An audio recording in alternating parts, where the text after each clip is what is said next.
কখনো নিজেকে পাগল পাগল মনে হয় না। যখন পাগলামি করি তখন পাগল পাগল মনে হয়। হঠাৎ অনিচ্ছাকৃতভাবে কোনো কাজ করলে, যখন ক্ষুধা লাগে বা পড়াশোনার চাপ বেশি থাকে, স্ট্রেস যখন বেশি জমে যায় শরীরে।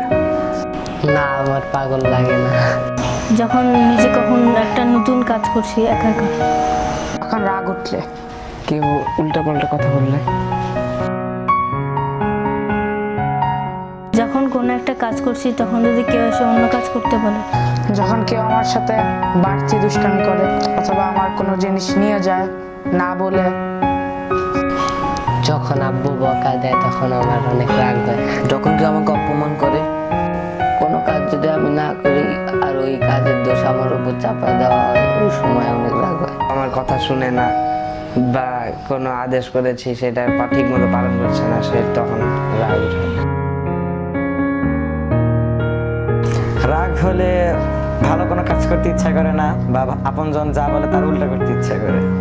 কাউকে মারতে ইচ্ছা করে। চুপ করে বসে থাকি। রাগ হলে আমি তার উপর শোধ নিই, সবকিছু ভাঙচুর করতে মন চায়, হাত কাটতে মন চায়। সময় রাগ উঠলে আক্রমণ বেশি করা হয়, কাউকে ধরে মারতে মন চায়। রেজাল্ট ভালো হয় অথবা কোনো সুখবর আসে, যখন একসাথে ভালো কয়েকটা নিউজ আছে, যেমন ঘুরতে যাচ্ছি বা রেজাল্টটা ভালো হচ্ছে। আমাকে যখন আদর করে তখন। যখন পরীক্ষায় A+ পাই, পরীক্ষায় ভালো করলে ঠিক করি না, খুশি লাগলে লাফাই। তখন আল্লাহর কাছে শুকর আদায় করি। যখন খুশি হয় তখন আমি আমার আনন্দটা মানুষের সাথে ভাগ করি, তখন আরো বেশি খুশি লাগে। তখন আমি ব্যাগ গুছিয়ে ঘুরতে বেরো চলে যাবো। আমি বাসায় PS4 চালাবো, iPad চালাবো। তখন আমি অনেক আনন্দ পাবো, আনন্দে লাফালাফি করবো, ছোটাছুটি করবো। অনেক খারাপ লাগবে। আমার একটা এইম আছে যে আমি ইঞ্জিনিয়ার হবো, পড়াশোনা না করলে ওইটা হইতে পারবো না। সারাদিন খেলবো। তখন আমি খেলবো, খেলতে যাবো বা বেড়াবো। আমি বড় হয়ে ক্রিকেটার হতে চাই। আমার চিফ অফ আর্মি হতে ইচ্ছা। আমি বড় হয়ে পলিটিশিয়ান হতে চাই।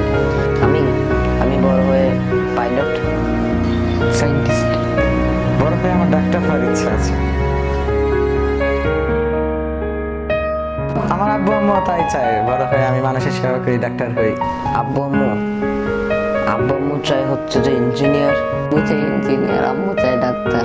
আমার আব্বু আম্মুর অনেকগুলো ইচ্ছা আমার জন্য। আমার আব্বু চাই আমি যাতে ডাক্তার হই। আম্মু চাই আমি ডক্টর হই এবং আব্বু চাই সায়েন্টিস্ট হই। যেটা আমার জন্য সবচেয়ে বেটার হবে সেটাই আমি করব। আমি পাইলটই হব। আম্মু আব্বুকে বুঝাবো। আব্বুকে বুঝাবো। তাহলে আব্বুকে আমি মানাবো।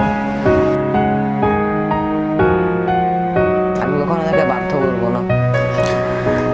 তখন আমি আমার মত এবং ওদের মত বিবেচনা করে দেখতে পারি কারটা বেশি যুক্তিপূর্ণ এবং কারটা বেশি কাজে লাগবে ভবিষ্যতে, সেটা দেখে বুঝাবো। কোনটা ভালো কোনটা খারাপ সেটা বুঝাবো। তারপরে যদি না বুঝে আবার বুঝাবো, আরো বুঝাবো।